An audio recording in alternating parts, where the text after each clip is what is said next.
kalau kondisinya sudah memang tidak seperti yang krusial, ikutilah pengenalan dulu lebih baik. Ya, jadi sebenarnya mereka ketika dibaptis bukan hanya tahu, sebenarnya mereka memasuki kesatuan dengan Kristus dalam kematian dan kebangkitannya.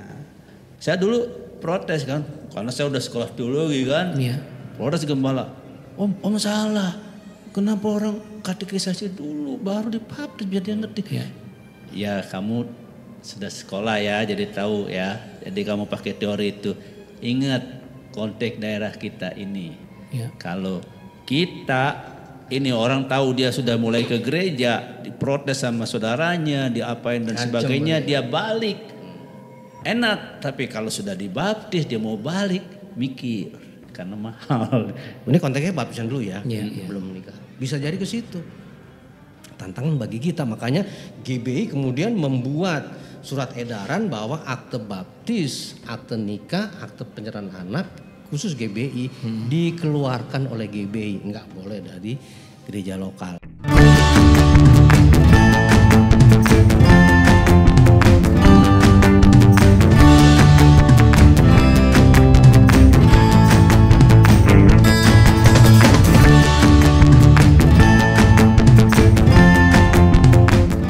Shalom, ketemu lagi di ngeteh ngobrol teologi. Kalau gitu kita ngeteh dulu, ya silakan Pak.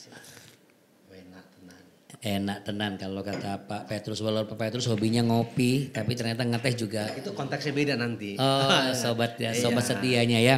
Ya, sobat setia kita juga hari ini selain Pak Pendeta Bun Mintat, Gembala Sidang GB Glory United juga KB Teologi BPD Jakarta. Shalom Pak. Shalom Dan semua. juga Pak Pendeta Petrus Legowo, Gembala Sidang GB Rawajaya, juga Wakil 2 BPD GBD Jakarta. Shalom. Iya. Dan ini dia Bapak Inengah Sarjana. Beliau Gembala Sidang GBI Cibunar dan Ketua Perwil Jakarta Pusat. Shalom, Tuhan berkati. Shalom. Ya, kesana Pak, kesana Pak. Shalom, berkati ya. Gimana kabar jemaat di Cibunar Pak hari-hari ini? Oh, puji Tuhan luar biasa. Iya, yang paling dekat Baik-baik ada yang baru aja minta dibaptis? Nanti pas ultah gereja baru ada baptisan. Wah, kapan tuh Pak ultah gerejanya? Diundang kita nih Mas. Iya. Oktober. Oh, Oktober. Nah, ini masih dipersiapkan Masih kayaknya. dipersiapkan, sedang di katekisasi. Itu dia. Sedang katekisasi. Iya. Kalau menurut Bapak sebagai pelayan Tuhan khususnya gembala di 5 wilayah Jakarta, di Bonoan GBI Jakarta, Gereja Baptis Indonesia, apakah memang perlu dilakukan katekisasi terlebih dahulu sebelum dibaptis selam? Sangat, bukan sekedar perlu, tapi sangat perlu. Berapa lama Bapak kalau bikin katekisasi? Itu biasanya 6 bulan. Dalam pertemuan berapa kali? Seminggu sekali. Seminggu sekali dalam 2 jam? 1 jam. 1 jam. Bapak langsung terjun memberikan materi? Ya sekarang sudah ada yang saya delegasikan. Ya dari staf gembala yang sudah saya bisa percayakan untuk katekisasi. Karena sudah ada ya metodenya ya sudah ada bahannya, jadi tinggal menyampaikan saja. Kenapa Bapak mengatakan perlu? Apa karena itu diatur di tata gereja GBI juga atau bagaimana? Ya di samping memang ada aturan itu, tetapi juga saya melihat itu hal yang memang penting sebab supaya mereka mengerti apa sih makna baptisan itu, kenapa mesti dibaptis, apa tujuan dibaptis, dan apa setelah dibaptis. Nah, jadi mereka mengerti bahwa makna baptisan itu apa. Sebab kalau tidak mengerti makna baptisan, tujuan baptisan, setelah dibaptis, banyak mereka kadang-kadang ikut-ikutan. Bahkan ada yang dibaptis karena mau menikah. Dan pernah ada yang datang tiba-tiba kata orang Jerman tuh ujuk-ujuk minta dibaptis. Ujuk-ujuk minta dibaptis. Loh, kamu kenapa ujuk-ujuk minta dibaptis? Gini Om, karena di saya melamar pekerjaan di tempat itu ada persyaratan untuk melampirkan akte baptis. Jadi tolong saya dibaptis, padahal dia nggak gereja kami. Oh, ini bukan jemaat yang bergereja lokal di tempat karena lihat tuh ada gereja gitu kan. Nah, saya bilang maaf, saya nggak bisa. Ya kita kan sebagai hamba Tuhan tadi kan harus punya integritas ya kan. Jadi nggak boleh apalagi nanti Wanifiro. Saya mau baptis kamu Wanifiro kan. Bukannya Pirowani gitu ya. Nggak boleh kan. Nah itu bisnis lagi tuh. Iya makanya itu kan salah satu bentuk dekadensi moral hamba Tuhan ya kan. Iya. Menjual akte baptis, akte nikah ya enggak. Kayak Yudas Iskariot gitu ya. Ya saya jadi saya tidak mau lakukan itu. Ya, puji Tuhan. Itu saya yakin semua yang di luar sana juga Bapak Ibu semua juga melakukan hal yang sama. Kita adalah pelayan Tuhan yang punya integritas ya. Yang setuju boleh tepuk tangan dulu dong. Yeay. Pak Petrus kan sudah lama nih puluhan tahun jadi gembala. Betul. Pernah tuh ada kasus-kasus kayak gitu. Baptisan air hanya untuk administrasi. Kalau kembali tadi masalah sebelum dibaptis perlu nggak dikatekisasi? Bagi saya sebenarnya bukan perlu atau nggak perlunya, tapi memang sangat perlu juga supaya dia memahami kenapa dia harus dibaptis. Kalau dibalik boleh nggak? Maksudnya? Kalau ada yang bertanya, baptis dulu baru katekisasi. Oh, yang benar katekisasi dulu baru dibaptis. Ketika dia belajar, dia memahami, oh saya perlu memang, gitu kan dia kenapa harus dibaptis? Oh saya sebagai orang berdosa. Ya. Nah jadi dengan demikian dia memang ketika di luar ditanya, lu kenapa dibaptis? Lu kok dicelupin begitu? Lu kenapa? Emang kagak pernah mandi? Nah, kan bisa jawab. Nah itu kan bisa menjadi sebuah ya istilah kayak penghilan juga gitu ya, menjadi sebuah kesaksian juga. Jadi bagi saya sebenarnya katekisasi itu perlu dan memang di GB memang tidak ditentukan berapa lamanya. Mau 1 bulan boleh, mau 6 bulan. Kalau di saya kan 1 bulan, tapi 1 bulan itu seminggu sekali, 1,5 jam. Setengah jam pemaparan, 1 jam itu tanya jawab. Lebih banyak kita semua tanya jawab.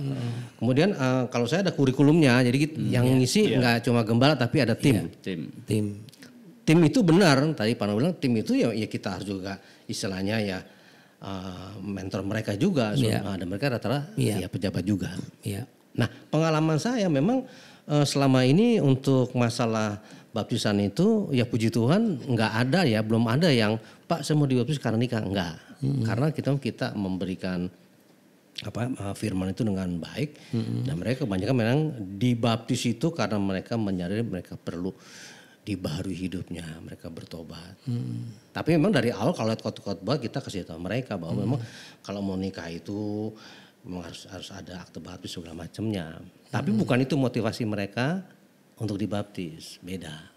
Tapi kalau soal masalah akte baptis ini kemudian disalahgunakan, bisa jadi ada. Karena ada juga yang datang ke gereja misalnya, Pak saya akte baptisnya hilang, bisa nggak dibuat di sini? Lah memang dibaptisnya di mana kok buat di sini? Nggak ada berapa nih Pak, nanti harganya saya bayar. Bagi saya bukan soal harga, soal kebenaran. Jadi ketika ini terjadi, ada kemungkinan celah pemikiran saya begini, ada gereja-gereja yang menjual akte baptis itu. Ini konteksnya baptisan dulu ya, belum menikah. Bisa jadi ke situ. Tantangan bagi kita, makanya GBI kemudian membuat surat edaran bahwa akte baptis, akte nikah, akte penyerahan anak khusus GBI dikeluarkan oleh GBI, nggak boleh dari gereja lokal karena ada nomornya. Ada nomor serinya. Jadi nomor seri bisa ketahuan. Oh ini bukan GB punya, mana? Ini kita punya kodenya gitu. Bagaimana kalau misalnya ada seseorang yang saat itu dia mengalami sebuah perjumpaan pribadi dengan Roh Kudus dan dia akhirnya menerima Tuhan Yesus dan memang dibutuhkan waktu yang cepat untuk segera dibaptis, tetapi memang yang bersangkutan belum berjemaat lokal. Artinya kan sedang berada di luar nih ceritanya. Di luar kota. Iya. Nah, bagaimana sikap seorang gembala GBI untuk menyikapi ini supaya tidak keluar dari aturan tata gereja, tetapi juga tidak menjadi dalam tanda kutip pelayanan yang liar, main asal sembarangan untuk membaptis orang. Ya, sebetulnya setiap gereja sebetulnya yang benar gitu ya, itu kan harus mendata keanggotaan gereja. Karena dengan keanggotaan gereja memahami siapa dia sebenarnya, gitu kan, mendidik, memproses gitu kan. Kedua, ketika kejadian seperti ini, ya kita tanya dulu, kenapa mau baptis ini? Apa motivasinya? Gerejanya di mana? Nah kalau gerejanya dekat kita arahkan, ya udah Anda ke gereja tempat. Harus legowo mengarahkan ke sana. Oh enggak, kalau legowo kan itu nama paten saya. Iya maksudnya. Maaf ya. Harus berjiwa besar. Ini pengalaman pernah kejadian, tapi dia nggak tergesa-gesa. Jadi ada anak muda datang, kemudian ketemu saya, terus dia tanya, dia bilang, Pak Pendeta, saya pengen dibaptis gitu. Saya memang sudah lama nggak gereja, tapi ketika ada satu firman saya dengar, akhirnya saya harus bertobat, saya mengaku dosa saya mau dibaptis, bisa nggak dibaptis di sini? Terus saya tanya, Anda dari gereja mana? Nah, dia sebutin gereja itu. Loh, kenapa Anda nggak ke gereja itu? Iya, saya sudah lama nggak ke gereja itu lah. Terus kalau ke situ saya malu, nggak apa-apa, menyatakan dengan sejujurnya dengan gembala di situ, katakan bahwa sekarang saya mendadari saya mau dibaptis. Nah, nanti bagaimana prosedur di sana? Itu dalam konteks kalau kita memberikan baptis, karena kan dia diberkati di gereja Bapak misalnya, firmannya Pak Petrus yang ngomong. Saya ke Pak Pendeta deh. Entar dulu. Ke Pak Petrus. Ini belum kelar. Kalau belum kelar jadi dipotong dulu. Kalau dipotong-potong kita makan gak enak, kan gak kenyang.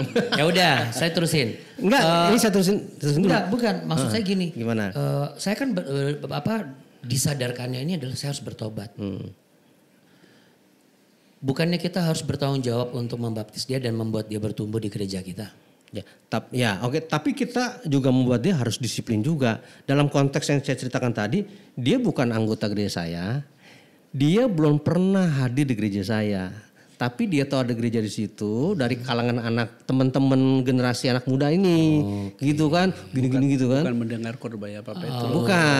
Bukan. Tapi dia dengar satu khotbah, dia nggak ceritain di mana. Dia merasa tersentuh Tuhan menjamah dia. Terus teman-teman bilang, lu di gereja gua aja, gitu kan. Nah, terus akhirnya ke tempat saya, nah diantar, dia cerita. Dan saya tahu persis gereja dari tempat saya itu nggak jauh. Memang itu gereja inilah yang bukan Pantekostal gitu. Saya bilang saya arahkan ke sana. Saya ajarkan dia untuk tetap disiplin lah. Artinya kamu kembali ke sana, keanggotaan kamu sih di sana kan. Masih Pak Pendeta, udah kamu ke sana, bilang sama pendeta. Kamu bisa jadi anggota ya? Kalau di gereja lain kan bisa Pak. Oh, jadi keluarganya, keluarga Kristen. Iya biasanya kalau kakak itu, yang ada di kakak itu termasuk anggota situ. Walaupun dia mau dibaptis dan dia jarang ke gereja itu, bisa. Itu ada kita nggak bicara soal sinode lain lagi. Iya. Tapi ini bagus. Ini bisa terjadi di lingkungan pelayanan teman-teman kita. Dan akhirnya dia ke sana, diarahkan lo ke sana. Ikut katekisasi 1 tahun.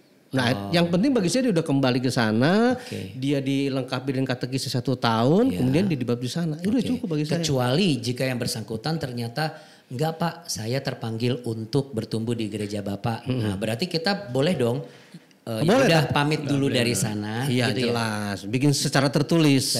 Tertulis dan kita bimbing di situ nantinya. Nggak bisa langsung dibaptis. Nggak bisa. Artinya kan saya juga lihat. Kalau dia masih ada punya kesempatan, masih muda, nggak penyakit, nggak keluar negeri. Iya kita harus proses juga. Kan nggak boleh instan. Jadi harus tetap saya didik gitu. Tapi itu enggak terjadi. Jadi di sana ya Tuhan yang gembala yang bagus ini. Enggak asal begitu datang. Langsung terima Tuhan. Iya, langsung dapat jiwa baru. Wah, ya langsung. Mantap nih. Kan belajar dari senior-senior juga di atas. Itu yang benar seperti itu dan itu suara kebenaran. Itu betul. Bukan suara pembenaran ya. Suara kebenaran. Harusnya begitu.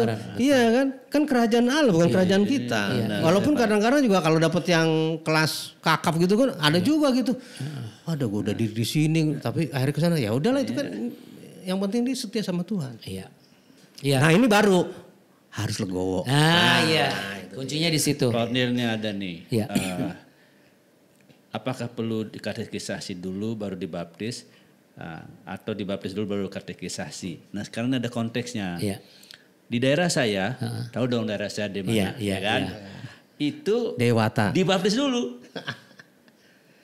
Kenapa? Harus kenapa? Itu berarti itu karena kultur dong. Bukan masalah kultur ini. Ini gereja tahu sebab kalau kita ulur-ulur, itu ada kesempatan untuk berbalik kembali. Tapi kalau sudah dibaptis, untuk kembali mahal. Nah, dia kalau udah jadi baptis untuk kembali lagi itu mahal, Pak. Mahal sekali upacaranya besar. Ada upacaranya untuk kembali lagi. Enggak kayak kita kembali udah gini enggak. Itu ada upacaranya. Nah karena itu saya dulu protes kan. Karena saya udah sekolah teologi kan. Protes gembala. Om salah. Kenapa orang katekisasi dulu baru dibaptis biar dia ngerti. Ya kamu sudah sekolah ya jadi tahu ya. Jadi kamu pakai teori itu. Ingat konteks daerah kita ini. Kalau kita ini orang tahu dia sudah mulai ke gereja, diprotes sama saudaranya, diapain dan sebagainya, dia balik. Enak, tapi kalau sudah dibaptis dia mau balik, mikir karena mahal. Ya udah. Itu secara sisi manusianya ya. Jadi ada konteks daerah gitu. Tapi dalam pemahaman tetap dibimbing ya. Iya dong, habis itu ya dibimbing. Katekisasi itu ya. Dari baptis dulu. Katekisasi belakangan. Oke, ini berarti special case tertentu. Ini juga pasti berguna nih. Ada daerah yang seperti itu. Di daerah saya. Oke. Tahu kan daerah saya. Tahu, udah pernah ke sono, tahu. Tapi itu berarti dari BPD atau dari GBI tidak akan memberikan skors dong? Enggak, itu enggak. Iya, oke. Puji Tuhan. Bukan hal yang prinsip ya. Skor apa? Skor Pak, tadi malam 0-0 Pak. Indonesia sama Malaysia 0-0. Aduh, Pak Bun Mintat, pandangan teologis kalau dari sisi normalnya, kenapa harus katekisasi dulu dan kita anggaplah acuannya 1 bulan lah minimal sebelum seseorang tuh benar-benar dibaptis. Bukan berarti harus katekisasi dulu. Betul. Gak ada aturan baku situ. Betul. Kan sebagian mengatakan dia kan jadi kesalahan muridku, baptislah mereka, kemudian ajarlah mereka. Ya kan? Jadi sebenarnya, nah mana dulu murid dulu. Nah ini mungkin yang nangani konteksnya di situ kali. Jadi dia pakai itu ayat itu. Harus perhatikan. Konteks kalau dia sudah mau berangkat, maksud itu katekisasi lagi kan? Iya. Mungkin ajaran mereka dalam pemahaman pemuritan kali Pak itu Pak.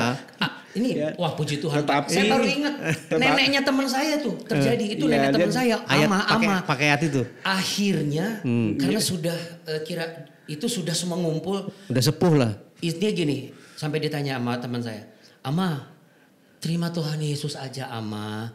Di sisa-sisa penungguan penantian beliau itu, akhirnya ya terima Tuhan Yesus. Dan ya langsung terima dan langsung dibaptis di tempat itu tuh. Jadi dia konteks sikonnya ya. Jadi kita tidak kaku. Tapi kalau kondisinya sudah memang tidak seperti yang krusial, ikutilah pengenalan dulu lebih baik. Jadi supaya mereka ketika dibaptis bukan hanya tahu, supaya mereka memasuki kesatuan dengan Kristus dalam kematian dan kebangkitannya. Kan tujuan dari pemahaman bukan supaya kita tahu, supaya kita bisa punya Tuhan bisa bawa kita masuk kepada dimensi yang dia katakan. Kalau cuma sekedar tahu nanti teorinya cuma teori doang, tinggal aku kan beda. Terus sebab itu mereka bukan saja supaya dari tidak tahu jadi tahu, tapi dari tidak punya juga punya gitu. Memasuki dimensi kesatuan dalam kematian dan kebangkitan bersama Kristus. Jadi regulernya yang kalau sudah oke, kondisi tidak ada yang krusial ya diajarin supaya mengapa prinsip baptis, mengapa Tuhan Yesus itu satu-satunya juru selamat, ya kan? Apa makna baptis seperti ya, ada kurikulumnya lah gitu Pak. Disebutkan, dibimbing, gitu.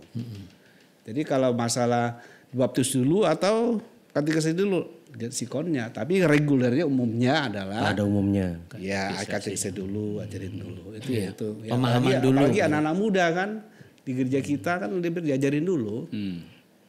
Gitu. Pernah nggak punya pengalaman seseorang minta dibaptis karena situasinya mendesak, Pak? Ya ada yang di rumah sakit. Bukan itu pasti maksudnya Pak. Mendesak maksudnya apa? Mendesak. Karena mohon itu Pak. Surat. Bukan Pak. Kecelakaan Pak. Kecelakaan. Untuk pernikahan. Udah begitu Pak. Ya, udah mendesak, udah urgency Pak. Tapi paling enggak kita bimbingan 1-2 hari, 3 hari kan masih bisa. Iya kan? Masih punya waktu menjelaskan kepada mereka. Gitu. Apa yang Pak Petrus jadikan sebagai patokan supaya pelayan Tuhan kita ini ini benar-benar tadi fleksibel tetapi tidak keluar dari konteks kebenaran dalam menjalankan pelayanan pastoral khususnya di bagian tentang pemberian baptisan dan surat baptis ini. Ya dia harus, kalau kita pejabat GBI dia harus memahami tata gereja GBI. Dia harus memahami juga bagaimana peran pendeta yang dan jangan lupa memahami juga pengajaran dasar pejabat Indonesia. Dengan demikian saya percaya dia nggak keluar jalur. Dan mungkin aktif berkomunikasi sepertinya Pak ya. Jangan memahami sendiri, diem aja gitu di ruang baca sendiri tapi nggak pernah ngobrol sama sesama rekan yang sudah lebih dulu melayani atau bapak-bapak yang ada di BPD. Harus terbuka komunikasinya gitu. Harus, apalagi tadi kalau Pak bilang kita setidaknya ada bapak rohani lah gitu kan. Ada, kalau nggak bapak rohani ada teman rohani yang memang bisa kita percaya lah. Tidak semua gitu kan, yang kita bisa percaya kita ajak ngobrol, sharing, bisa memberikan masukan, itu pasti ada. Pak Ananga pernah mengalami situasi tertentu bagaimana jika seandainya tidak ada sungai, tidak ada danau, tidak ada kolam dan di momen itu memang keterbatasan air kita harus membaptis. Salah satu contohnya adalah saya pernah lihat salah satu cuplikan tayangan hamba Tuhan yang membaptis jemaatnya dengan 3 gentong besar dilelepin. Itu sah apa enggak? Menurut Bapak? Ya, saya sedikit lagi menyinggung tentang katekisasi itu ya. Karena ada kasus begini, nanti masalah perlu baptisan 2 kali atau tidak, nanti mungkin.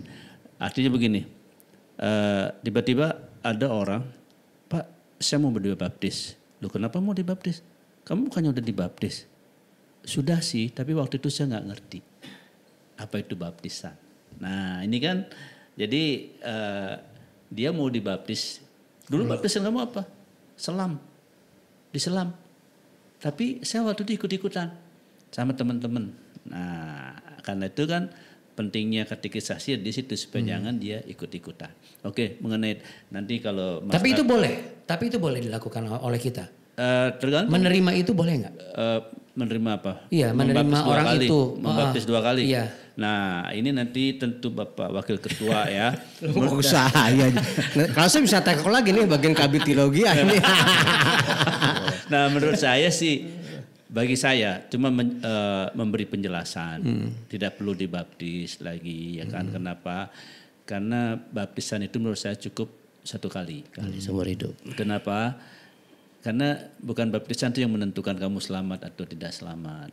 Tapi iman kamu kepada Tuhan dan bagaimana kamu menghidupi iman kamu itu. Jadi kita memberikan program katekisasinya ke dia. Ya, gitu ya. jadi cuma. Tapi memang kadang-kadang, tapi kalau orangnya tetap ngotot, pernah sampai ada yang nangis. Gitu. Iya, karena merasa kayaknya nggak lengkap. Nggak serak. Saya nggak serak waktu itu, saya nggak ngerti apa-apa memang dibaptis ada. Ya udahlah. Iya. Boleh ya? Di Kalimalang kadang-kadang. Boleh ya? Boleh nggak? Boleh nggak Pak? Nah, tadi mengenai. Ntar dulu kan belum selesai. Jangan dipotong dulu. Nggak dipotong ini aku terus ya. Sudah nanya boleh apa enggak? Gitu. Kalau bagi saya bukan soal boleh nggak boleh. Kalau bagi saya pribadi kan ini bisa terjadi itu loh, sekali kan seumur hidup. Ya. Ini bisa terjadi di lingkungan pelayanan teman-teman kita. Iya, enggak kita edukasi dia dulu. Ini sekali seumur hidup, ini bukan mainan. Ya, tapi gitu kan jemaat kan begitu ya. Tapi aku pengen ya, betul. Seperti tadi itu betul. Itu benar. Kita udah jelasin loh, Pak. Kita udah jelasin sampai nangis orangnya. Apalagi dia minta baptis di Israel. Ya, nah di Sungai Yordan. Oh itu aku ada pertanyaan. Sungai Yordan. sampai nangis Pak Tendak. Iya. Sampai nangis. Kita kan sebagai ini kan hamba Tuhan terenyuh kan gitu ya. Ya udahlah. Mau nggak mau ya karena dia sedih banget gitu kalau kita tolak gitu kan. Aduh gimana ya. Ya udah. Toh juga itu bukan sesuatu yang dosa ya kan. Ya udahlah kita lakukan itu. Padahal kita udah kasih pengertian cukup kamu. Yang penting kamu bertobat sungguh-sungguh, hidup sesuai kebenaran firman Tuhan, percaya sungguh-sungguh bahwa Tuhan Yesus tuju selamatmu. Ya itu udah cukup. Tapi nangis, Pak. Benar-benar saya waktu itu nggak ngerti apa itu bertolong dah. Ya udah. Special case boleh dong Pak. Udah itu special case. Kalau yang bersangkutan nanti kita kan nanti larinya kemari tata gereja ya. Kalau yang bersangkutan sampai nangis gitu kan, is okay, kita terima. Tapi tetap kita memberikan katekisasi. Tapi kalau pendetanya yang nyuruh, dia kena disiplin.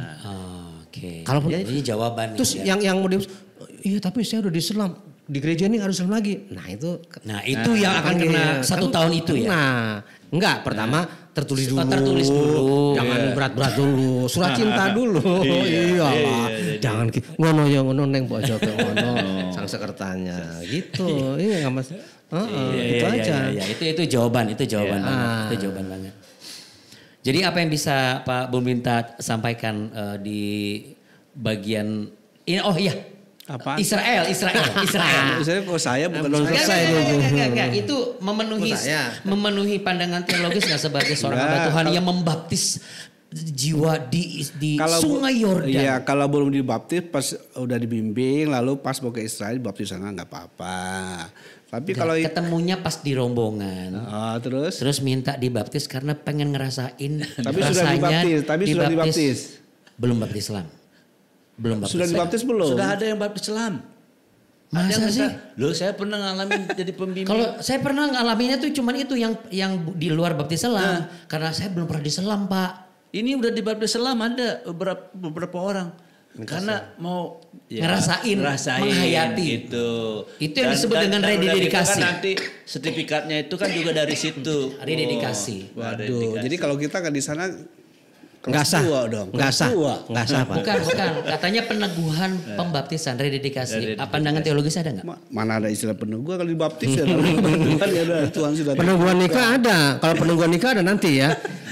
Nah, berbagi pengalaman juga. Ini ntar kalau udah Pak Bun selesai ya baru saya ngomong. Pak Bun dulu udah, ntar baru saya. Pandi, Pak Bun dulu udah baru saya. Aku mau tanya ada dasar-dasar Alkitabnya. Jangan menyelipkan kata-kata yang menyesatkan. Enggak menyesatkan. Ini akan ketemu di enggak, dia ngetes doang Pak Bun. Ngetes doang dia. Enggak ada peneguhan kecuali nikah peneguhan ada. Enggak, banyak teman-teman aku aja ngalamin kok. Aku pengen diteguhkan lagi baptis saya. Apa Pak Pendeta? Ya. Apa jawaban? Kalau mau diteguhkan disalibkan lebih bagus kan. Waduh. Kan baptisan kan mati bersama Kristus kan. Jadi itu katanya tidak tepat. Jadi apa yang lebih tepat supaya tidak kalau sudah dibaptis ya sudah dalami makna baptisan itu dalam kesatuan dengan Kristus dan kematian kebangkitannya supaya roh Tuhan menguasai kita lalu hidup realita hasil karya Tuhan kita. Tapi Yesus kalau Kristus. Mau nyelam di Sungai Yordan boleh. Berenang juga boleh. Berenang boleh. Berarti nyelam dapat sertifikat boleh gak? Enggak ada sertifikatnya. Paling bayar pintu masuk aja. Ada aja ya gak dia. Bukan ayah-ayah wae lah itulah. Cari lokasinya terus baptis di mana tuh? Kan harus cari tempat dong. Jangan cuma ke Yordan doang dong. Cari titiknya di mana dia waktu dibaptis. Ya kan? Sudah berubah semua. Tuk airnya itu. Cari aliran air yang sama enggak? Tuk airnya itu. Kan semua berubah dong. Tuk airnya itu. Oke, jadi gimana? Sama, saya juga punya pengalaman ketika bawa rombongan itu ada 80 ya, tapi yang mau dibaptis sekitar 15 gitu. Nah, sebelum mereka dibaptis, mau dibaptis itu saya tanya dulu, siapa yang udah dibaptis? Anggota, loh, yang belum? Ini belum, oke. Nah, saya kasih yang belum saya kasih pengarahan dulu. Nah, kalau tapi di gereja dikasih pengarahan belum? Ada yang bilang udah, ada yang belum. Oke, harus. Kedua, yang udah dibaptis, kenapa minta dibaptis? Pasti jawabannya variasi. Ya biar dapat kayak tadi sertifikat. Ini kan sah. Sungai Yordan loh gitu kan. Wah, keren. Ada yang kedua, ya setidaknya saya bisa nyebur lah di Sungai Yordan, merasakan waktu itu musim dingin kan, dingin November gitu kan. Oh, akhirnya saya kasih arahan dibaptis itu sekali seumur hidup. Ini bukan mainan. Ketika kita sudah memaknai dan memahami, nggak perlu dibaptis lagi. Dan akhirnya puji Tuhan yang dibaptis akhirnya mereka paham nggak jadi. Nah, yang belum dibaptis ini kemudian saya baptis, tapi sebelumnya saya kasih dengan singkat pemahaman apa tuh sih baptisan. Nanti setelah itu kembali ke gerejanya informasikan. Ini sertifikat ya, maaf bukan akte baptis. Nah, ini edukasi. Jadi sertifikat itu bukan akte baptis. Jadi jangan pernah menyertakan sertifikat baptis Sungai Yordan untuk jadi pelengkap pernikahan di gereja kita. Atas nama sah Sungai Yordan. Nggak kali Malang sekalian. Iya, enggak itu. Makanya saya bilang kembali ke gereja Anda, nanti lapor ke baptis sana. Itu kejadian di teman saya, Pak. Baru ngenya pas terakhir lagi. Iya pas penyerahan gitu. Loh, ini istrinya udah dibaptis belum? Udah. Dia kasih lihat saya, Bro. Sertifikat. Saya malah saya internasional. Keren. Waduh, begitu pas dilihat itu di Sungai Yordan. Tapi teman saya puji Tuhan langsung gini, Ibu kalau mau diberkati di gereja saya, di gereja ini, Ibu karenanya sudah mepet. Beliau melakukan itu tuh Pak. Jadi nggak sempat katekisasi, Baptis dulu. pengarahan sebentar, dibaptis di gerejanya, setelah itu baru katekisasi. Ya, mungkin ada banyak pengalaman-pengalaman yang serupa tapi nggak sama ya buat Bapak Ibu semua pelayan Tuhan. Terkadang kita ketemu dengan situasi-situasi yang agak unik-unik dan juga nyentrik dan antik-antik gitu ya.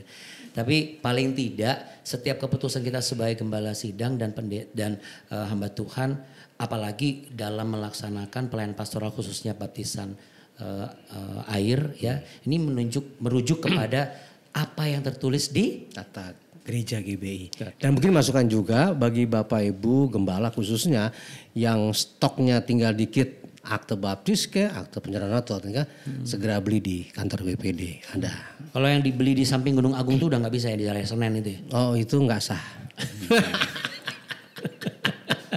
Apa yang bisa Pak Bertus sampaikan langsung ke para pelayan Tuhan kita seputar topik hari ini. Ya. Supaya dari baptisan ini tidak terjadi dekadensi moral.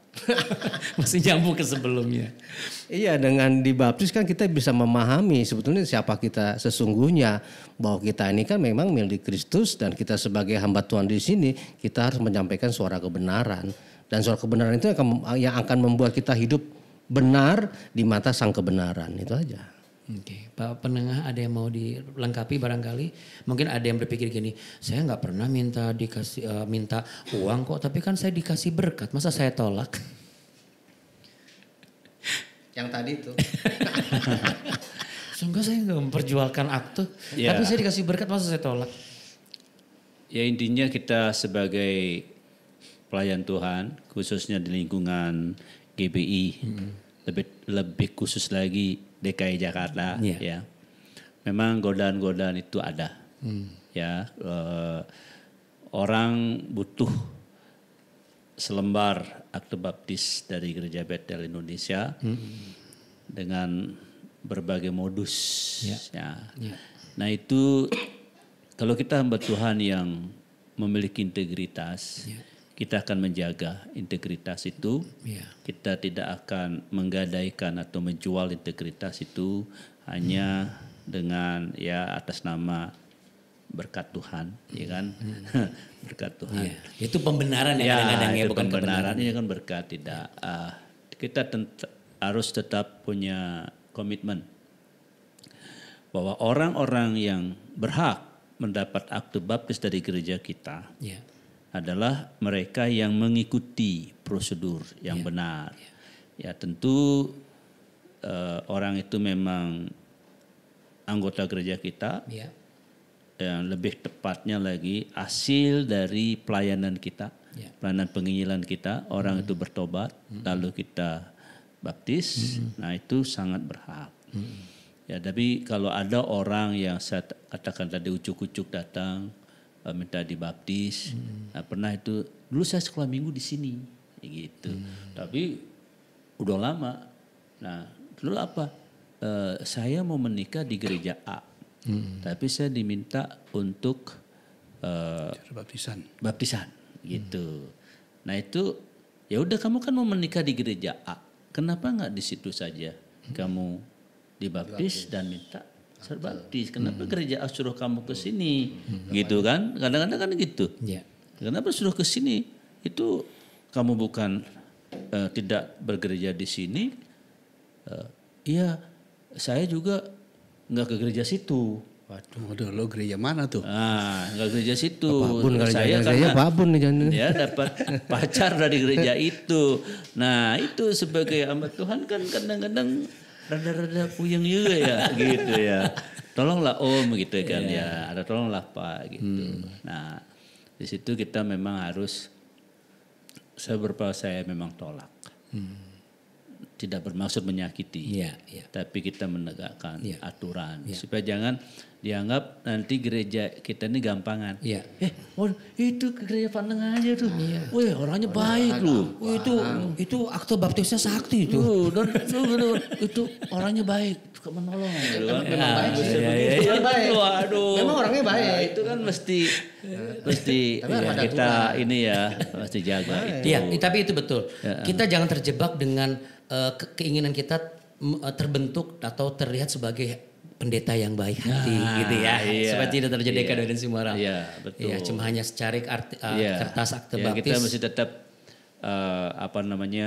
ikuti prosedur.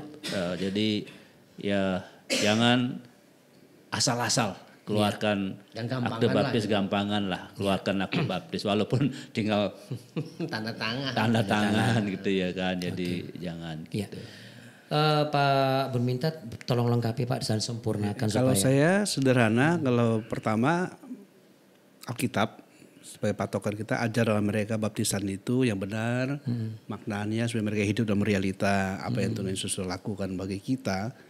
Kemudian yang kedua ikuti tata gereja. Ya itu aja cukup. Ya, jadi coba Pak tolong tunjukin lagi. Mungkin bapak-bapak dan ibu-ibu juga, saya sudah punya pengajaran dasar nih. Ini yang baru nih warnanya. Kalau belum punya bisa ke GBDG Jakarta. Ini tata kerja GB yang baru. Tata gereja yang baru. Nah, ini pedoman. Ini ada pedoman pelayanan pendeta itu ada 2 jilid. Jilid 1 dan jilid 2 juga bisa ada di sini. Jadi rumah kita bersama melalui program ngeteh ini sebenarnya tujuannya adalah juga kita ingin berkomunikasi juga dengan Bapak Ibu semua. Karena mungkin kunjungan demi kunjungan dari PPD tidak mungkin bisa dilakukan secara merata.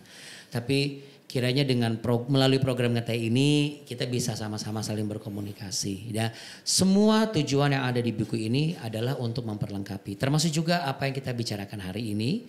Supaya kita sebagai pelayan Tuhan Gereja Bethel Indonesia benar-benar menjadi pelayan Tuhan yang murni dan berintegritas. Sampai jumpa di episode berikutnya. Tuhan Yesus memberkati. Shalom. Tuhan Yesus memberkati semua.